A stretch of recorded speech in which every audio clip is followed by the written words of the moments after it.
आज की इस ऑनलाइन कक्षा के माध्यम से, इस वीडियो के माध्यम से बहुत बहुत स्वागत है। बच्चों, आज हम अध्ययन करने जा रहे हैं कक्षा 10वीं की पाठ्य पुस्तक क्षितिज भाग 2 में संकलित और कवि सूर्यकांत त्रिपाठी निराला जी द्वारा रचित कविता उत्साह का। बच्चों, ये जो कविता है, हम जानते हैं कि निराला जी प्रकृति प्रेमी कवि रहे हैं और इन्होंने जो ये कविता है लिखी है, ये अपने प्रिय विषय जो बादल है, बादल जो क्लाउड्स जिसको इंग्लिश में बोलते हैं, बादल निराला जी का बहुत प्रिय विषय रहा है। उन्होंने इस बादल को विषय वस्तु बना करके बहुत लंबी लंबी कविताएं लिखी हैं। कवि निराला जी ने अपने निजी जीवन में बहुत कठिनाई, बहुत परेशानियों का सामना किया और वो बादल के माध्यम से भारतीय समाज में व्याप्त असमानता को मिटाने का आह्वान करते हैं। बच्चों, कवि निराला जी की जो पंक्तियां हैं वो है, मेरे ही अविकसित राग से विकसित होगा बंधु दिगंत, अभी न होगा मेरा अंत। बच्चों, इन पंक्तियों से ये प्रमाणित होता है, ये साबित होता है, ये अभिव्यक्त होता है कि निराला जी बहुत जुझारू प्रकृति के व्यक्ति थे। उन्होंने अपनी कविताओं के माध्यम से अपने जीवन संघर्ष को व्यक्त किया है। इनका हम परिचय प्राप्त करें, इनका जन्म 1899 में महिषादल, बंगाल के मैदिनीपुरी ज़िले में हुआ था और इनकी जो प्रमुख रचनाएं हैं, अनामिका, परिमल, गीतिका, बेला, नए पत्ते, अणिमा, तुलसीदास, कुकुरमुत्ता, ये सारे कविता संग्रह हैं। कुछ इनके गद्य संग्रह से चतुरी चमार, प्रभावती, बिल्ले सुर बकरिया, चोटी की पकड़, काले कारनामे आदि इनके गद्य संग्रह हैं। बच्चों, इनका निधन सन 1961 में इलाहाबाद में हुआ। बच्चों, थोड़ा इनके निजी जीवन के बारे में हम और अध्ययन करें कि इनको जो कवि सूर्यकांत त्रिपाठी हैं, ये निराला के उपनाम से जाने जाते हैं। इनको महाप्राण भी कहा जाता है। महाप्राण कवि सूर्यकांत त्रिपाठी निराला के पिता राम सहाय त्रिपाठी मूलतः उत्तर प्रदेश के उन्नाव जिले के गढ़ाकोला नामक गांव के निवासी थे। जब निराला जी 3 वर्ष के ही थे तब इनकी माता का देहांत हो गया। इन्होंने प्रॉपर स्कूलिंग जो शिक्षा है कभी ज़्यादा प्राप्त नहीं की, परंतु इन्होंने स्वाध्याय सेल्फ स्टडी के द्वारा अनेक भाषाओं का इन्होंने ज्ञान प्राप्त किया। इन्हें एक पुत्री एक पुत्र प्राप्त हुआ। 1918 में इनकी पत्नी के देहांत का, उनकी मृत्यु का इन पर बहुत गहरा प्रभाव पड़ा।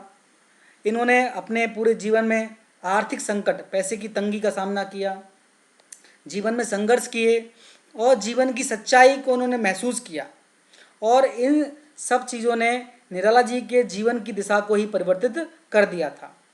इन्होंने रामकृष्ण मिशन, अद्वैत आश्रम के अनुयायी बने और बेलूर मठ चले गए।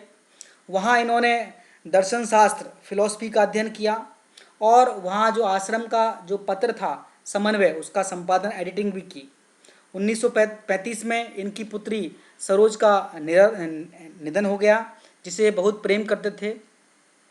अपनी पुत्री सरोज के निधन के बाद ये टूट गए और इनका शरीर भी बीमारियों से ग्रस्त हो गया। अपनी जो पुत्री सरोज की स्मृति में इन्होंने सरोज स्मृति नामक जो साहित्यिक कृति है उसकी रचना की और 15 अक्टूबर 1961 में इनका देहांत हो गया। बच्चों, अब इनको नामकरण जब इनका संस्कार हुआ था, नामकरण संस्कार जब हुआ इनका, उससे और जन्म दिवस तक निराला ने अपना जन्म पत्र नए सिरे से लिख डाला था। इसलिए भाग्य के लेख को बदलने की कवि की इस अद्भुत जिद के कारण ही गंगा प्रसाद पांडे जी ने इनको महाप्राण की संज्ञा दी थी। बच्चों, हम बात करें कि जो इनकी कविता की जो विशेषताएं हैं, किस प्रकार की इनकी जो कविता लिखते हैं, उनमें इनकी क्या खास बात है। ये छायावाद के आधार स्तंभ थे। छायावाद के 4 स्तंभ माने जाते हैं: सुमित्रानंदन पंत, सूर्यकांत त्रिपाठी निराला, महादेवी वर्मा और जयशंकर प्रसाद। तो ये छायावाद के आधार थे, पिलर थे, मेन पिलर थे। छायावाद, प्रगतिवाद और प्रयोगवादी कविता की इनकी जो कविताओं में विशेषताएं मिलती हैं। ये कबीर के परंपरा के अनुयायी थे और इन्होंने अपने काव्य संसार में या कविताओं में अपने भीतर के संघर्ष को, जीवन के अनुभवों को, क्रांति और निर्माण, क्रांति की जो आह्वान किया इन्होंने, और आशा और निराशा के द्वंद्व को अपनी कविताओं के माध्यम से प्रकट किया है। बच्चों, इनकी कविताओं में उल्लास, प्रसन्नता, दुख, राग विराग, उत्थान पतन, उन्नति और अवनति, अंधकार और प्रकाश, इन सब का वर्णन मिलता है। बच्चों, हम बात करें इनकी भाषा शैली की, इनकी भाषा शैली बहुत थोड़ी तत्सम शब्दावली से युक्त है। संस्कृत के शब्दों का इन्होंने अधिक प्रयोग किया है, फिर भी इनकी भाषा में संगीतात्मकता और गेयता का गुण विद्यमान है, अर्थात इनकी कविताओं को गाया भी जा सकता है। बच्चों, हम बात करें अब इनकी जो हमारी पाठ्य पुस्तक है क्षितिज भाग 2, इनमें इनकी दो कविताएं दी हुई हैं। एक है उत्साह और दूसरी है अट नहीं रही है। बच्चों, इस वीडियो के माध्यम से हम उत्साह कविता का अध्ययन करने जा रहे हैं। उत्साह कविता एक आह्वान गीत है। आह्वान मतलब बुलावा, हम किसी को इनवाइट कर रहे हैं, और जो कवि है इस कविता के माध्यम से बादल को संबोधित कर रहा है, एड्रेस कर रहा है। बादल, जैसा मैंने आपको बताया, निराला जी का प्रिय विषय है। कविता में जो बादल है, एक तरफ पीड़ित प्यासे जन की आकांक्षा को पूरा करने वाला है। कवि बादलों के माध्यम से बादलों को आह्वान करता है कि अपनी बरसात के माध्यम से, अपने जल के माध्यम से, अपनी गर्जन के माध्यम से वो जो समाज के जो पीड़ित लोग हैं, परेशान लोग हैं, चाहे वो गर्मी से परेशान है, चाहे वो सामाजिक असमानता भेदभाव से परेशान है, तो उन सब की परेशानी को वो दूर करने वाला जो बादलों को मानते हैं। वही जो दूसरी तरफ जो बादल हैं, नई कल्पना और नए अंकुर के लिए कवि का मानना है कि नई कल्पना और नया अंकुर तभी उत्पन्न होता है जब विध्वंस होगा, जब नष्ट होगा तभी नवनिर्माण हो सकता है। तो उसके लिए विध्वंस, विप्लव और क्रांति चेतना को संभव करने वाला भी बादल ही है। कभी समाज में जो व्याप्त असमानता है, अमीर अमीर होते जा रहे हैं, गरीब गरीब होते जा रहे हैं, तो इससे छुटकारा पाने के लिए समाज में क्रांति लाने वाली बात करता है। तो जब क्रांति आएगी, समाज में उथल पुथल होगी, समान, तभी जाकर के नवनिर्माण होगा, नए सिरे से लोगों के बीच में संसाधनों का बंटवारा होगा। जिस प्रकार पतझड़ आता है, पेड़ के पत्ते गिर जाते हैं, इसके बाद बसंत आता है, तभी पतझड़ के बाद ही बसंत आता है, अर्थात पहले विध्वंस होना है, उसके बाद नया निर्माण होना है। तो कभी जो बादल को इन दोनों जो कार्यों के लिए उत्तरदायी मानता है, वो चाहता है कि आप विध्वंस के लिए, विप्लव के लिए समाज में क्रांति की चेतना उत्पन्न करो, जागृति उत्पन्न करो, और अपने बरसात की जो बूंदों के माध्यम से, जल के माध्यम से नवनिर्माण करो। कवि जीवन को व्यापक और समग्र दृष्टि से देखता है। व्यापक मतलब कॉम्प्रिहेंसिव। कविता में ललित कल्पना और क्रांति चेतना दोनों हैं। सुंदर कल्पना भी है और क्रांति की चेतना भी है। सामाजिक क्रांति या बदलाव में साहित्य की भूमिका महत्वपूर्ण होती है। समाज में जब जब क्रांति हुई है, तो प्रसिद्ध लेखकों के लेखन ने समाज में जागृति लाने का, जागरूकता लाने का प्रयास किया है। निराला इसे नवजीवन और नूतन कविता के संदर्भों में देखते हैं। वो चाहते हैं कि समाज में नया निर्माण हो, और एक तरह देखा जाए तो वो नई कविता का सृजन हो, अर्थात नया निर्माण हो, समाज से भेदभाव मिट जाए, सभी लोगों को समानता का अधिकार प्राप्त हो। बच्चों, हम बात करें कविता के सार के बारे में। कविता में कवि ने क्या कहने का प्रयास किया है। ये जो कविता है उत्साह, इसमें निराला जी के सबसे पसंदीदा विषय बादल पर ये रचना है, ये जो आधारित है। यह कविता बादल के रूप में आए दो अलग तरह के बदलावों को दर्शाती है। बादलों के माध्यम से कवि ने इस कविता में दो बदलाव, दो परिवर्तन दिखाए हैं। इस कविता के माध्यम से निराला जी ने जीवन को एक अलग दिशा देने एवं अपना विश्वास खो चुके लोगों को प्रेरणा देने का प्रयास किया है। कैसे लोग जो जीवन से हार चुके हैं, वो परेशानी को अपनी नियति, अपना भाग्य मान चुके हैं, वो अपना निष्क्रिय हो चुके हैं, समाज में दुखों का सामना करते करते उनके जीवन का जोश समाप्त हो चुका है, तो उनमें नया जोश जागृत करने वाला इन्होंने बादल को एक साधन बताया है। कभी बादलों के आने के जिक्र के जरिए जीवन से निराशा व हताश जो लोग हैं उनको ये उम्मीद देना चाहते हैं कि चाहे जो कुछ भी हो, लेकिन आपके जीवन में भी खुशहाली जरूर लौटेगी और आपके अच्छे दिन जरूर आएंगे। उसी प्रकार जिस प्रकार पतझड़ के बाद बसंत आता है और बसंत के बाद पतझड़ आता है, फिर पतझड़ के बाद बसंत आता है। इसी प्रकार जीवन में सुख और दुख आते रहते हैं, जाते रहते हैं। अगर दुख का जो बादल गहरे हो गए हैं तो निश्चित रूप से जो सुख का प्रकाश भी आपके जीवन में आएगा। कवि आगे कहते हैं कि उन्होंने इस कविता में दूसरा संदेश भी दिया है कि जिस तरह बादल है बेजान पौधों में, जिन पौधों में जान नहीं होती उन पौधों में नई जान डाल देते हैं। किसके माध्यम से? अपने जल के माध्यम से।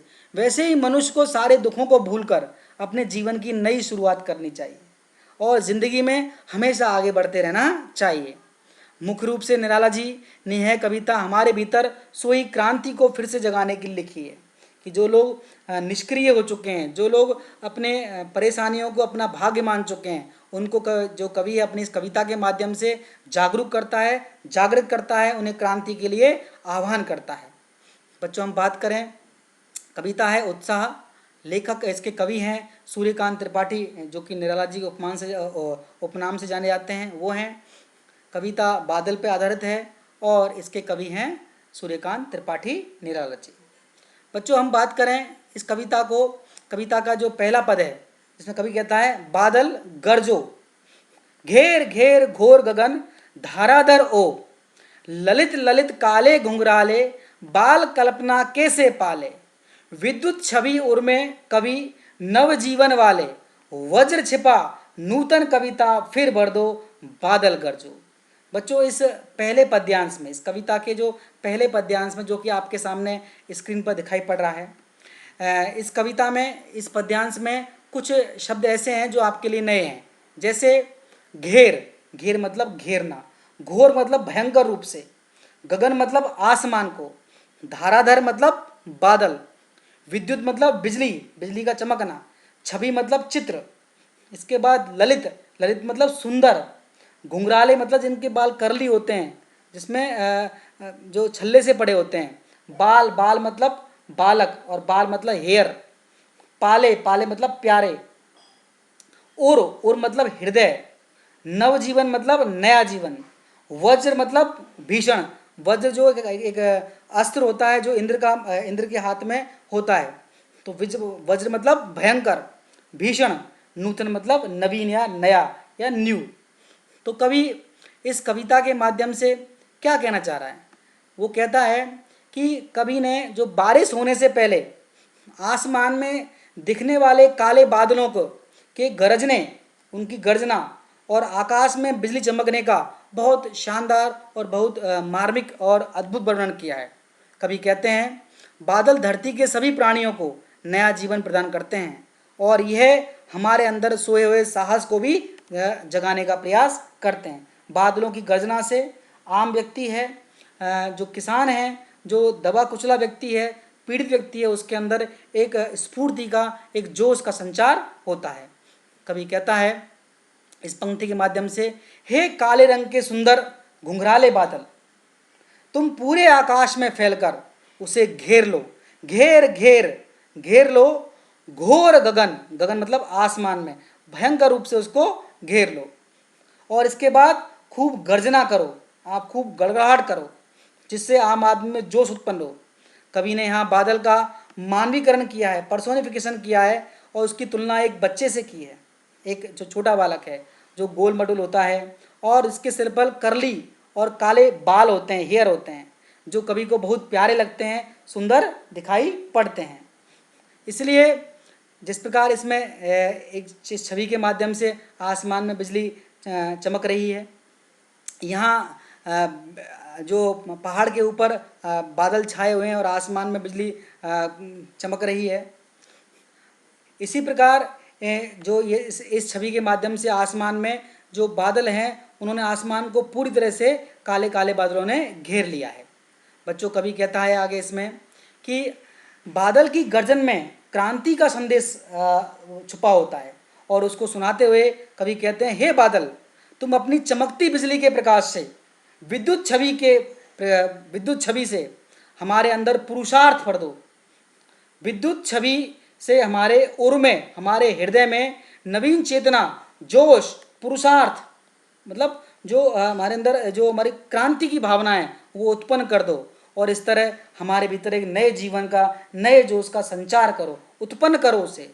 बादल में वर्षा की सहायता से धरती पर नया जीवन उत्पन्न करने की शक्ति होती है। तभी तो हम जब खेतों में बीज डालते हैं, वो बीज बादलों के जल से उत्पन्न होकर के नया अंकुर उसमें उत्पन्न होता है। इसलिए कभी बादल को एक कवि मानता है। वो कहते हैं आप खुद एक कवि के समान हो, जो एक नई कविता लिख रहा है, अर्थात खेतों में बीजों से नए अंकुर उत्पन्न करता है। कभी उस बादल के जल से जो खेतों में नए नए पौधे उत्पन्न हो रहे हैं, उसे एक कविता के सृजन के समान, कविता की रचना के समान वो मानता है।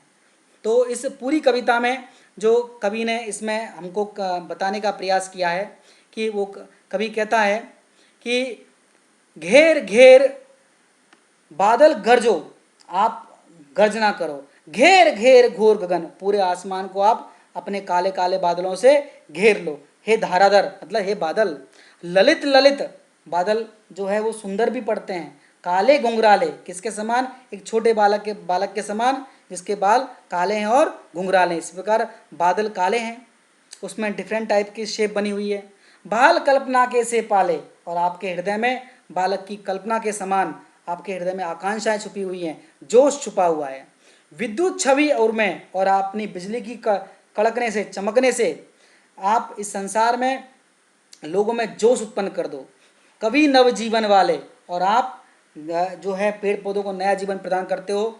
तो इसी प्रकार वज्र छिपा नूतन कविता फिर बढ़ दो, और आपके हृदय में भीषण गर्जना छिपी हुई है, भीषण जोश छुपा हुआ है, और इस जोश के माध्यम से, अपनी इस बादल की बूंदों के माध्यम से आप इस संसार के जो खेतों में जो अंकुर उत्पन्न करते हो, इस प्रकार आप आम जीवन के लोगों में भी, जो आम लोग हैं उनमें, उन जो पीड़ित लोग हैं उनके जीवन में भी नया जोश उत्पन्न कर दो, उनके अंदर भी एक नया जीवन, ताकि उनके अंदर जीवन जीने की इच्छा व्याप्त हो जाए। ऐसा कभी इस पद्यांश के माध्यम से बादलों को जो है अपने आह्वान करता है उनका। ठीक है, तो बच्चों इसके अंदर कवि यही कहता है कि आप इसमें लोगों में पुरुषार्थ भरो, जोश उत्पन्न करो, ताकि हमारे जीवन में नया जीवन, नया जोश उत्पन्न हो। जैसे मैंने आपको इन छवियों के माध्यम से दिखाने का प्रयास किया है, यहाँ काले काले बादल छाए हुए हैं और ये डिफरेंट डिफरेंट शेप्स के हैं। यहाँ बिजलियाँ कड़क रही हैं दोनों छवियों में, और यहाँ बादलों के जल से सूखी ज़मीन में जब बादल पड़ते हैं, जब बादलों का जल पड़ता है तो अंकुर फूटते हैं और नया निर्माण होता है। बच्चों दूसरा इसका जो पद है, बादल गरजो, विकल विकल उन्मन थे उन्मन, विश्व के निधाद के सकल जन, आए अज्ञात दिशा से अनंत के घन, तप्त धरा जल से फिर शीतल कर दो, बादल गरजो। कभी बच्चों इसमें कुछ शब्दार्थ ऐसे आए हैं जो आपके लिए नए हैं। जैसे विकल, विकल मतलब व्याकुल, उन्मन, उन्मन मतलब कहीं मन ना टिकना, अनमना होना, उदास होना, निदाहाद, निदाहाद मतलब गर्मी, सकल मतलब संपूर्ण, सभी, सारे, जन मतलब आम आदमी, घन, घन मतलब बादल, अनंत मतलब जिसका अंत ना हो, तप्त, तप्त मतलब गर्म, तपी हुई धरती, किससे, सूरज के प्रकाश से, शीतल, शीतल मतलब ठंडा, अज्ञात मतलब अनजान जिसका हमको ज्ञान नहीं हो, धरा, धरा मतलब धरती।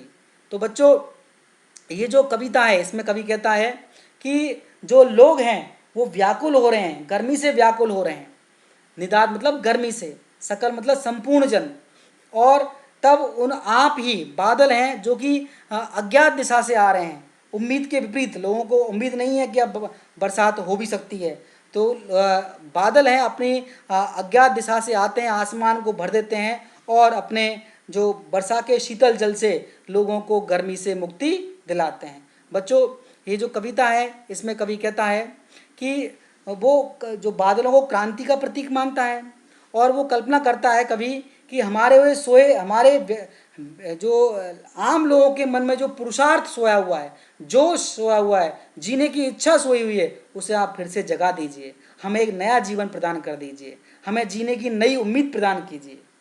कभी कहता है कि भीषण गर्मी के कारण दुनिया में सभी लोग तड़प रहे हैं और तपती गर्मी से राहत पाने के लिए छांव, शेल्टर या ठंडक की तलाश कर रहे हैं। तभी किसी अज्ञात दिशा से घने काले बादल आकर पूरे आकाश को ढक लेते हैं, जिससे तपती धूप धरती तक नहीं पहुंच पाती और लोगों को शीतलता मिलती है। बच्चों, इसको हम दूसरे अर्थ में देखें, लोग परेशान हैं, जो गरीब लोग हैं वो उनको दबाया जा रहा है, कुचला जा रहा है, उनको पूरा मेहनताना नहीं मिल रहा है। तो कभी जब आसमान में बादलों की गर्जना हो रही है तो उनको उनको जीवन में उन लोगों जो पीड़ित लोग हैं उनको कहीं से उम्मीद नहीं दिख रही है। तो कभी उन बादलों के माध्यम से समाज में क्रांति उत्पन्न करने का प्रयास करता है कि अब क्रांति उत्पन्न होगी तो तभी समाज में विध्वंस होगा, जब समाज उथल पुथल होगा तभी नया निर्माण होगा, तभी लोग अमीर और गरीब का जो भेदभाव मिटेगा। बच्चों, कभी कहता है, जैसे इस छवि के माध्यम से दिखाने का प्रयास, सूरज की गर्मी तेज पड़ रही है और इनको आशा कुछ नहीं है, ये उम्मीद कर रहे हैं कहीं से बादल आ जाएं और हमें थोड़ी सी शांति प्रदान हो, हमें शीतलता मिले।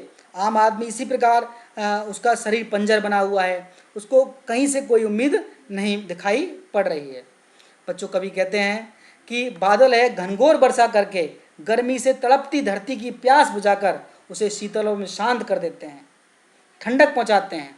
धरती के शीतल हो जाने पर सारे लोग भीषण गर्मी के प्रकोप से बच जाते हैं।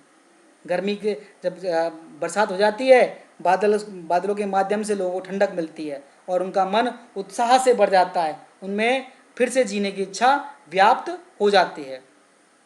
इन पंक्तियों में कवि ये भी संदेश देना चाहता है कि जिस तरह धरती के सूख जाने के बाद भी बादलों के आने पर नए पौधे उगने लगते हैं, ठीक उसी तरह अगर हमारे जीवन में कठिनाइयाँ हैं तो कठिनाइयों के आगे आप हार नहीं मानें और अपने पुरुषार्थ पर भरोसा रखें, अपने जोश पर, अपने जो भुजाओं के दम पर आप भुजाओं पर यकीन रखें और कड़ी मेहनत करते रहें, तो आपके जीवन का बगीचा भी दोबारा फल फूल उठेगा, उसमें भी खुशियाँ उत्पन्न हो जाएंगी। इसलिए हमें अपने जीवन की इच्छा को जीवन जीने की इच्छा को कभी मरने नहीं देना है और पूरे उत्साह से जीवन जीने की कोशिश करनी चाहिए। बच्चों, इस संपूर्ण कविता में कवि ने यही बताने का प्रयास किया है कि जीवन में मुसीबत और समस्याएं आती रहती हैं, लेकिन हमें अपना जोश कहीं नहीं समाप्त नहीं करना चाहिए, हमें अपने कर्म में लगातार लगे रहना चाहिए। बच्चों, जैसा ये फूल है, एक समय आता है कि जब ये मुड़ आता है, जब इसकी पंखुड़ियाँ गिर जाती हैं, सूख जाता है, लेकिन जब बसंत आती है दोबारा खिलता है। इसी प्रकार हमारे जीवन में हमको प्रसन्न होने का मौका भी मिलता है, हमारे जीवन में खुशियाँ भी आती हैं। ऐसा नहीं कि हम हमेशा पीड़ित ही रहेंगे, दुखी ही रहेंगे। तो बच्चों, इस पूरी कविता में कवि ने क्रांति और जोश उत्पन्न करने का प्रयास किया है, बादलों को आह्वान किया है। बच्चों, इस पर कविता से संबंधित कुछ महत्वपूर्ण प्रश्नों को हम देखें। जो पहला प्रश्न है जो है इसमें, कभी बादल से फुहार रिमझिम या बरसने के स्थान पर गरजने के लिए कहता है, क्यों? फुहार मतलब जब धीमी धीमी बारिश हो रही, रिमझिम बारिश होती है लगातार, तो उसके स्थान पर कभी गर्जन के साथ बरसने के लिए वो कहता है, और वो बेसिकली गरजने के लिए कहता है। ऐसा क्यों? क्योंकि कवि ने इस कविता में बादलों को पुकारा है, आह्वान किया है, मगर वो बादलों से बारिश करने के बजाय गरजने के लिए कहता है। कवि ने ऐसा इसलिए कहा है क्योंकि वो बादलों के जरिए, बादलों के गर्जन के जरिए लोगों के मन में क्रांति का बीज बोने जाते हैं, ताकि समाज से असमानता दूर हो और जन जन में उत्साह का संचार हो। बादलों की गर्जना से बादलों की जो गर्जना है लोगों के मन को हिलाकर रख देती है और सभी लोग उत्साहित हो सकते हैं। बारिश से लोगों के मन में कोमल भावनाएं उत्पन्न हो जाती हैं, जिसकी मदद से क्रांति संभव नहीं है। क्रांति कब होगी? जब गर्जन होगी, जो व्यक्ति के मन में हलचल होगी। इसलिए कवि ने बादलों से फुहार, रिमझिम या बरसने के स्थान पर गरजने के लिए उसे आह्वान किया है, उसे पुकारा है। बच्चों, हम दूसरा प्रश्न देखें इसका। कविता का शीर्षक उत्साह क्यों रखा गया है? उत्साह का अर्थ है जोश। तो कवि ने अपनी इस कविता का जो शीर्षक है उत्साह इसलिए रखा है क्योंकि वो इस कविता के जरिए लोगों के मन में क्रांति का उत्साह पैदा करना चाहते हैं। उत्साह एक पॉजिटिव जो भावना है, सकारात्मक भावना है, जिससे लोगों के मन में उमंग और खुशी आती है, उत्साह आता है, जीवन जीने की इच्छा उत्पन्न होती है और कोई अच्छा काम संभव हो पाता है। इस कविता में कवि ने बादलों को बरसने के बजाय गरज गरज कर लोगों के मन में क्रांति की भावना जागृत करने के लिए कहा है। कवि मानते हैं बादलों की गर्जना से लोगों के मन में छाया दुख और निराशा दूर होगी और वो उत्साह व पॉजिटिविटी से, सकारात्मकता से भर जाएंगे। कवि के अनुसार कोई भी काम बिना उत्साह से नहीं किया जा सकता है, क्योंकि कोई भी जो जंग है, कोई भी लड़ाई है, कोई भी जीवन में हमेशा संघर्ष आता रहता है। संघर्ष सबसे पहले हमारे मन में, हम उस संघर्ष पे हमको विजय प्राप्त करनी होती है, हमें उस मन में जोश उत्पन्न करना होता है। अगर जोश और उत्साह नहीं है तो हमें विजय संभव नहीं है। इसलिए उन्होंने इस कविता का शीर्षक उत्साह रखा है, और इसमें ताकि लोगों के मन में जोश व उत्साह उत्पन्न हो, और कवि ने इस कविता के माध्यम से ये प्रयास किया है। बच्चों में इसका अगला प्रश्न देखें। कविता में बादल किन किन अर्थों की ओर संकेत करता है? कवि ने बादलों को किन किन अर्थों के संबंध में प्रयोग किया है इस कविता में? जैसे कवि ने बादल में नए कवियों के लिए कविता रचने की प्रेरणा और उत्साह के रूप में चित्रित हुआ है, कि वो कवियों को जोश दिला रहा कि आप नई कविता का निर्माण करें। और बादल मानव जीवन के दुख व परेशानियों को अंत करने का शुरुआत कर सकते हैं, क्रांति उत्पन्न कर सकते हैं, ताकि लोग ये निश्चय कर लें कि हम दुख सहन नहीं करेंगे, बल्कि हम जोश के साथ लड़ेंगे। बादलों को जीवन में नवीनता और परिवर्तन का स्वरूप भी माना गया है, कि पतझड़ के बाद बसंत आएगा। इसी प्रकार जो जमीन सूख चुकी है उसमें बादलों के माध्यम से अगर बरसात होगी तो नया अंकुर फूटेगा। गर्जना से लोगों में जोश उत्पन्न होगा, उत्साह उत्पन्न होगा, क्रांति उत्पन्न होगी, नवनिर्माण होगा। कवि ने बादल के गर्जने को उत्साह पैदा करने वाले नाद के रूप में, ध्वनि संकेत के रूप में प्रयोग किया है। साथ ही कविता में बादल मानव जीवन में क्रांति और बदलाव की शुरुआत करते हैं। बच्चों, इसका अगला प्रश्न है, शब्दों का ऐसा प्रयोग जिससे कविता के किसी खास भाव या दृश्य में ध्वन्यात्मक प्रभाव पैदा हो, साउंड इफेक्ट पैदा हो, नाद सौंदर्य कहलाता है। उत्साह कविता में ऐसे कौन कौन शब्द हैं जिनमें नाद सौंदर्य मौजूद हैं, जिनको पढ़ करके हमारे हृदय में, हमारे मन में एक साउंड जो इफेक्ट है वो उत्पन्न होता है। जैसे विद्युत छवि, विद्युत का चमकना, बिजली का चमकना। घेर घेर घोर गगन, बादल जब पूरे आसमान को घेर लेते हैं, गड़गड़ाहट होती है।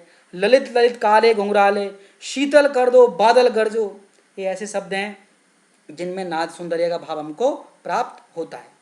बच्चों, इस कविता के माध्यम, इस वीडियो के माध्यम से मैंने इस कविता का भाव और जो प्रश्नोत्तर और कठिन शब्द आपको समझाने का प्रयास किया है, कवि के बारे में समझाने का प्रयास किया है। उम्मीद है आपको ये जो जानकारी है आपके लिए उपयोगी साबित होगी। बच्चों, अगले वीडियो के माध्यम से हम इस जो सूर्यकांत त्रिपाठी जो निराला कवि हैं, इनकी इस पाठ्य पुस्तक जो हमारी हिंदी की है कक्षा 10वीं की, क्षितिज भाग 2, उसमें संकलित जो दूसरी कविता है अट नहीं रही है, उसका अध्ययन करेंगे। बच्चों, इस वीडियो आपको कैसा लगा इसके बारे में कमेंट बॉक्स में लिखकर मुझे ज़रूर बताइएगा। बच्चों, इस वीडियो को देखने के लिए आपका बहुत बहुत धन्यवाद, बहुत बहुत आभार।